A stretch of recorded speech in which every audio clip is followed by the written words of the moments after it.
Welcome to the No Limits podcast, where breakthrough strategies in therapeutic education help neurodivergent children learn, connect, and grow in powerful new ways.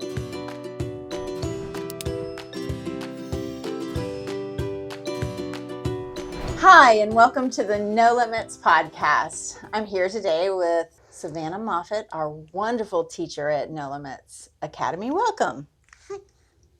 So she's going to tell us about what happens at No Limits Academy. You know, a lot of people think communication is just give the child a device and give them a speech therapist. But we know and have seen over the years, over the last 18 years of No Limits Academy, that positioning, actually access to that communication device, which is a huge, you can get a communication, but if you can't have the child access device, that's a whole nother thing. And then, being able to, see where they are, cognitively to move that cognitive march, you have to move them to different positionings. You have to be able to understand their needs at that moment, right? So how do we do that, wonderfully at No Limits Academy and get all the results that we have? At No Limits Academy, our students are moving every 45 minutes.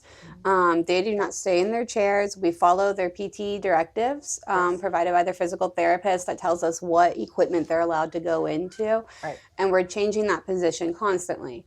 Well, with that, then we have to change the access to their communication devices. So we have several different types of mounts that we use. There's wheelchair mounts that come on their wheelchairs if they happen to be in that for the next position. But we have rolling mounts for when they're in standers that also change high to low. So if they are down at a rocking chair, maybe we can drop it low enough so that they can access their eye gaze there. Or even in a pea pod, which is like a very fun beanbag chair, we have mounts that just clamp onto boxes or high to low tables, and we're able to put their devices there. Yep. We don't hold their devices at all. So there's no misconception of facilitated communication here. Yep. They are all answering independently. The mounts are positioned with no hands on. Yep. So communication is all them. And with these varies of mounts, they are having access throughout the day in whatever position, even if they're laying down on a crash mat. Right. We have floor mounts for that, so the kids continuously have access to communication throughout their day. Yeah, and all that training is through the No Limits method, Right. So that it shows how you could do this somewhere else other than just here in our building. Right. So it's really important to understand what she just said. What she said is, we believe it's a right that our kids have communication. 100%. Right. It's not just look at the pony trick that they can do with their device, right? And it's not just because we're going to meet this therapeutic need and put them in a stander, we're going to take away the communication so they're not going to have speech now. Yeah. Or you're going to embed it and put all of it together so Right. that it's continuously throughout the day. Which is hugely important to kids. I mean, if someone took my voice away, there'd be a problem, Same. So anyway, I'm so in awe sometimes when I go over there of what so many people have really put into what we do. I know you said you have all kids on eye gaze. So can you kind of explain just what an eye gaze is real quick for those that don't understand our world? Yeah. Because that's impressive too. And training them, that takes time over time to get them to understand. Yeah. Yeah. So eye gazes are a computer, to put it simple, that the kids use their eyes to communicate with. So there's a laser that reads their eyes, and they can look at different options and buttons on their devices and hold it for whatever set time the speech pathologist has put on there, and then it activates it and it communicates for them. And again, moving the medical model over from speech therapists to classroom education and back over from education so that the speech therapist understands what the teacher is doing. Yeah. So that is you'd think that wasn't a novel thought, but it is. Yeah. And like what I said earlier too, like my classroom, we started with only one student out of my 7 who had an eye gaze, and we had a school device that we could use and trial and error throughout the year. And by just using that school device, I rotated it every circuit to a different student. And by the end of the year, because I pushed so hard within the classroom and working along with their speech pathologist and showing them like, hey, this is what they're doing with me for the 8 hours of the day, and then them picking it up more in their therapy sessions with them, it just carried over, and we were able to get all of them approved to get their own devices by the end of the year. That's amazing.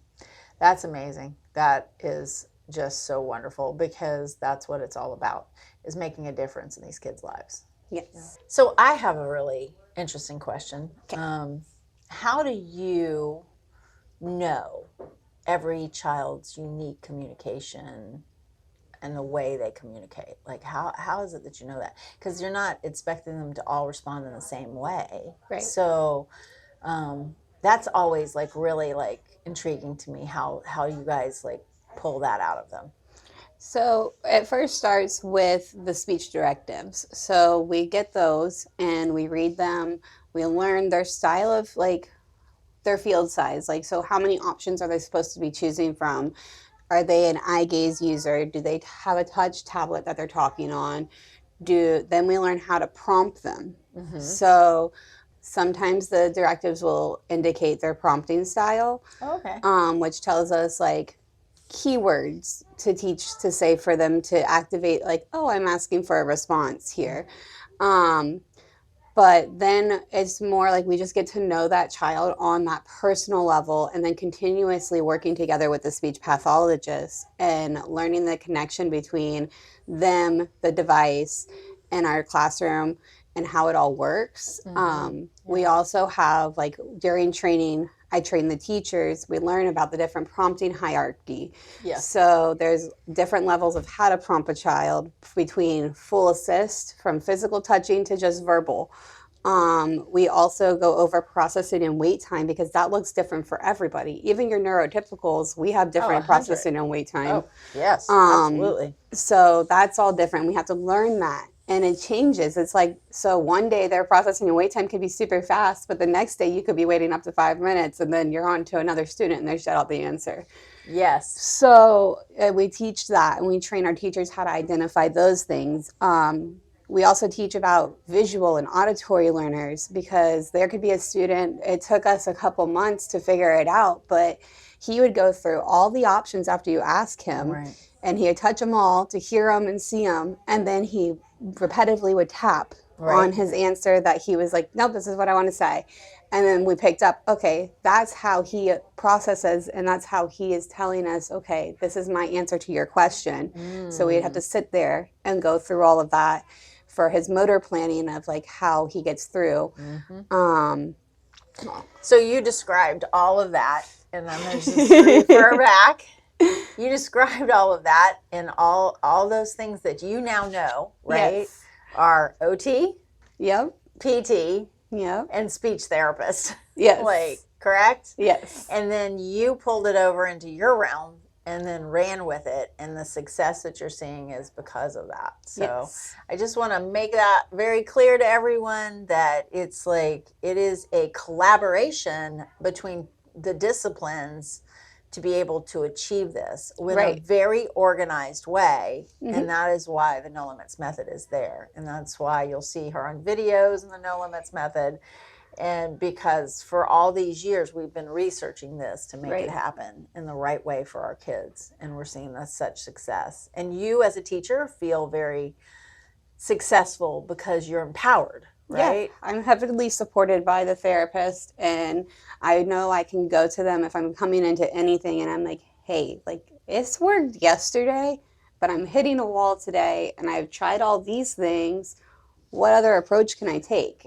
And we can work together to move forward. And they feel like they know more about education, so they don't feel as uncomfortable walking into your professional realm as you do walking into their professional realm. Right? So it's not about staying in your own lane, because if everyone stays in their own lane, this success does not happen. No. So it is a very much so a team collaborative effort. Right.